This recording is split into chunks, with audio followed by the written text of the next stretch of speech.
está en rojo, debes parar. Si de pronto se pone verde, puedes pasar. Si aparece el amarillo, precaución, atención, ya has aprendido la lección. Cuando vayas paseando por la ciudad, siempre atento, pues muchos coches vienen y van. Y si subes a uno de ellos, cinturón de seguridad. Cuando vayas paseando por la ciudad, y si el semáforo está en rojo, debes parar. Si de pronto se pone verde, puedes pasar. Si aparece el amarillo, precaución, atención, ya has aprendido la lección.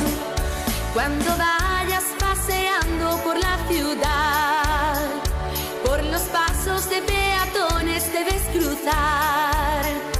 Pero nunca se te olvide que antes tienes que mirar. Cuando vayas paseando por la ciudad, y si el semáforo está en rojo, debes parar. Si de pronto se pone verde, puedes pasar. Si aparece el amarillo, precaución, atención, ya has aprendido la lección.